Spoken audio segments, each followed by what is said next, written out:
So it was really a very unique situation from earlier conflicts, in that usually there was some time involved in getting people directly to the so-called front or the area or the campaign area. Yeah. This, you could be there in one day. Yeah. I had several friends that fled to Canada. So it was confusion, I guess, would probably be the best, what was going on. People weren't too appreciative, but, I was the young American. If my country says I need to do this, right or wrong, I went and did what I was supposed to do. Yeah. So that was your decision. Right. Yeah, okay. And obviously you thought about that decision too. I did. Where I had friends doing the other way, I was very upset with them that the country gives you so much, and this, to me, was one little thing they ask in return. Not so little. Well, not so little for a lot of people, but it was still the only thing that they had ever asked of me. So it was, my way of a little payback, I guess. Did you enlist? I did. Well, I, at that time in my world, I was in high school, and there was a major conflict in the Persian Gulf, and it was at that time that they gave me 48 hours notice to pack my bags, and I was going to be deployed overseas. In what capacity? I was going to serve as a military police officer with a combat unit. Were you in danger? Always. Can you tell us a little bit about that? I served with the 1st Mechanized Infantry Division, and that division primarily are the front-line forces in the United States Army with the tanks. And our mission over there as military police officers were to contribute to the control and circulation of the troops, which meant to get the troops in from Saudi Arabia into Iraq, most importantly on the night of the attack. Had you expected to ship over there when you joined the service?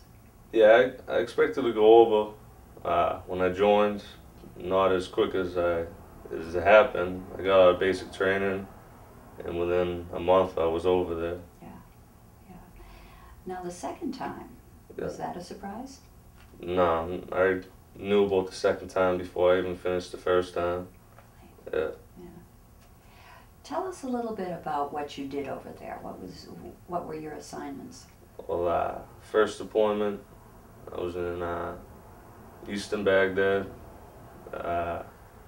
patrolling every day, lots of presence patrols, just knock and searches, area reconnaissance, just basically showing our faces for 8 to 12 or 15 hours a day. If nothing happened, if things happened, then we're out there longer. Did you have any experiences or events that made a lasting impression on you? You mean like being hit by IEDs, things like that? Yeah. Yeah. Close calls. Quite a few close calls, a couple IEDs, mortar attacks, rocket attacks. What's an ID? Improvised explosive device, just roadside bombs, snipers, small arms fighters, a little bit of everything.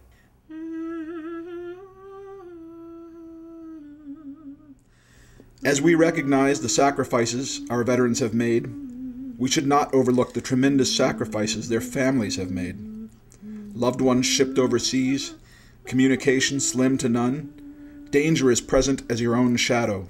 Constant worry takes its toll. I was in Vietnam for just over 6 months. My father had a couple of massive heart attacks, and I'm an only child, so the Red Cross brought me home to care for the family. I was going to ask, what was it like for your family when you were over there? Well, actually, my parents went through everyone and anything they could to try and get me out of going. They tried to play the only child syndrome. What was it like for your family when you joined the service and knew that you were going overseas?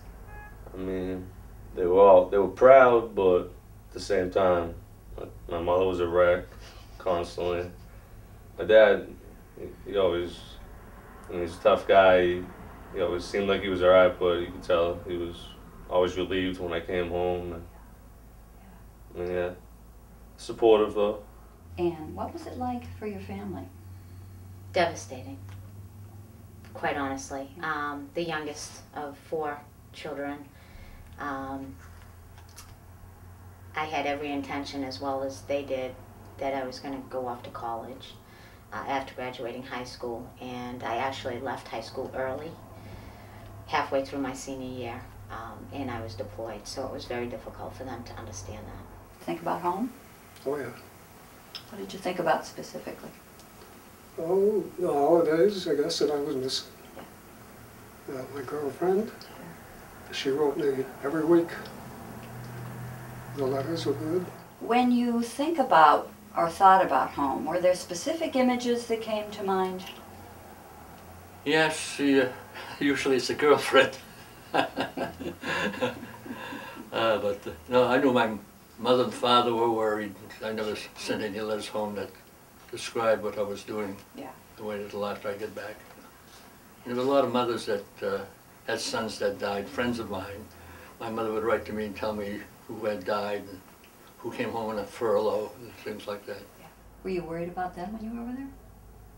Yeah, I was worried about my mother, definitely. She's a little bit of a worrywart, and I don't know, I felt most bad for her.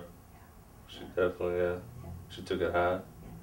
So what did you think about when you were thought about home when you were over there?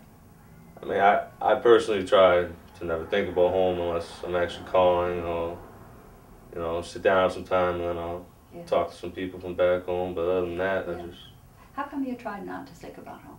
Just try to block it out. I mean, you don't get time, you don't, there's no need. Yeah. Well, and just don't want to feel sad, you don't want to miss nothing, so just don't think about it. It was difficult in that communication was like next to nil. You know, we got our letters and so forth. We did start tape recordings though, which gave it a little more personal contact type of thing, because a letter can be kind of not dry, but it's a letter. You know, I took a small tape recorder with me and we would start sending tape recordings back and forth. My girlfriend and I were doing the same thing, and it was a great day when you got to the mailbox and found a little recording there, and you'd play the hell out of it. I mean, most of the bases, most of them, not all of them, at least the bigger ones, have phone centers. They have internet set up. You can get internet in your rooms in most places. It's slow, it breaks up a lot, but I mean, you can get cell phones too. You pay by the minute, and I mean, those don't work very good, but I mean, it gets the job done. I try maybe once a week saying hi or just letting everyone know I'm okay. What did you miss most when you were over there? My family, by far. I learned to appreciate the most important things in life, which was my family, my community, and all the things that I did have.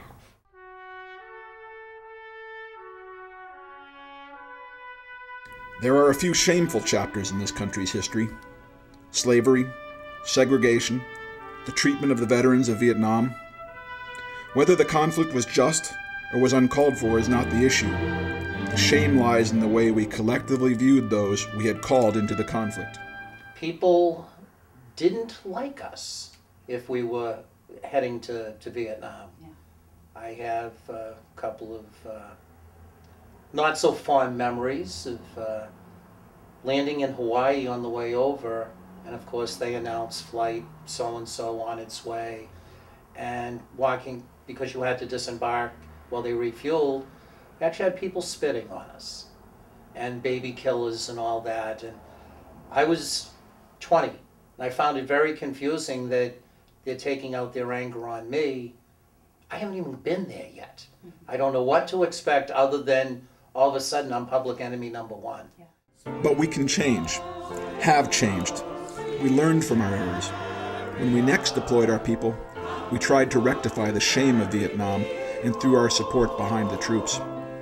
And with some of the passion with which we welcomed home our troops in the 2 world wars, we made our veterans returning from the Persian Gulf, Afghanistan, and Iraq welcome. When I came home, it was very difficult to assimilate back into society. I just left 6 months earlier with the luxuries of going out with friends, not worrying about anything, about work or danger or this or that, and then to be faced with it.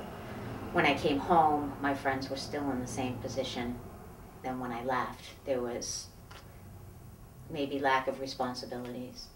So when I came home and saw running water, or I could get up and grab something from a refrigerator, some food, that's all that was important to me. That's it. I couldn't wait to get back here. If you went the whole time, you knew it was 365 days. So everyone had a calendar that you checked off every day, and you got that much closer to home. And then I referenced earlier the Freedom Birds. It was quite a celebration when that plane left the ground, and we knew we were going home. Yeah, it was a very exciting time. And World War II, of course, was a biggie. Korean War was basically 5 years after. Incidentally, today was the day the war began in Korea, the 25th of June. So the people were used to World War II, and when we went to Korea, it wasn't a big deal like World War II was. And people didn't pay that much attention, and there wasn't that much coverage. TV wasn't covering it like they do today. And I think when we came home, there was nothing, no parades, nothing. And we kind of felt that that was a forgotten war. But we understood why. Tell me about coming home. What was it like? So, Second time. after the second deployment, it's always exciting. I mean, when you get off the airplane, you start getting butterflies every time. It's nervous. I don't understand it, but you get nervous. It's just different. But yeah, it's exciting. Don't know what to expect. What happened when you came home this time? I went to Texas, and then I had to stay there for a couple weeks, and then got to come home back here.